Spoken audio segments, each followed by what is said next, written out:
రాష్ట్ర ప్రభుత్వం 10,000 కోట్ల రుణాలను రీషెడ్యూల్ చేసింది.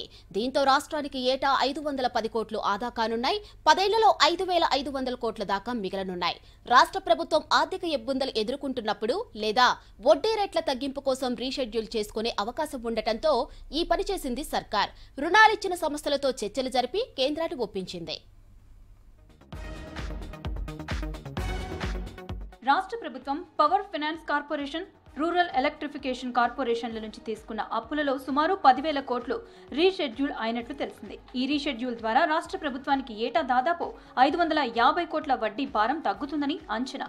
దీర్ఘకాలంలో అంటే 10 ఏళ్ల వ్యవధిలో రాష్ట్ర ఖజానాకు 5,500 కోట్ల దాకా ఆదా కానుంది.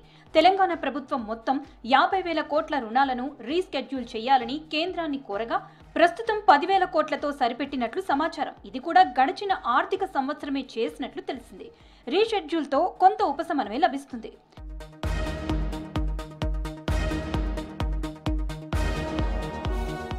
గత ప్రభుత్వం కాళేశ్వరం లిఫ్ట్ ఇరిగేషన్ స్కీమ్ వంటి భారీ ప్రాజెక్టుల కోసం పీఎఫ్సీ, ఆర్ఈసీల నుంచి 1,000 కోట్ల రుణాలు తీసుకుంది.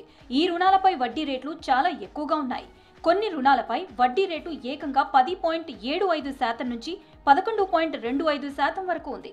ఈ అధిక వడ్డీ రేట్లే రాష్ట్ర ఆర్థిక వ్యవస్థపై పెను భారాన్ని మోపుతున్నాయి. అందుకే రాష్ట్ర ప్రభుత్వం ఈ అధిక వడ్డీ రుణాలను రీషెడ్యూల్ చేయటం ద్వారా వడ్డీ భారాన్ని తగ్గించుకోవాలని ప్రయత్నిస్తోంది.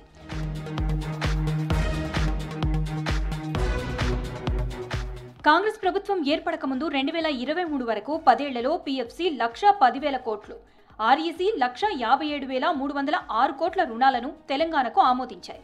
ఇందులో పీఎఫ్సీ 91,000 కోట్లు, ఆర్ఈసీ 1,37,606 కోట్లు ఇప్పటికే విడుదల చేశాయి.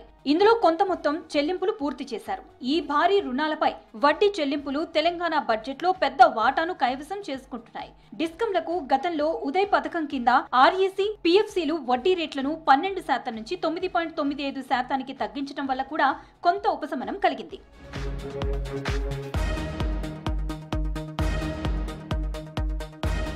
రుణాల రీషెడ్యూల్ అంటే తీసుకున్న అప్పు చెల్లింపు నిబంధనలను మార్చడం. రాష్ట్ర ప్రభుత్వం ఆర్థిక ఇబ్బందులు ఎదుర్కొంటున్నప్పుడు లేదా వడ్డీ రేట్ల తగ్గింపు కోసం రీషెడ్యూల్ చేసుకుంటుంది. ఈ ప్రక్రియలో రాష్ట్ర ప్రభుత్వం రుణాలిచ్చిన పీఎఫ్సీ, ఆర్ఈసీ వంటి ఆర్థిక సంస్థలను సంప్రదిస్తుంది.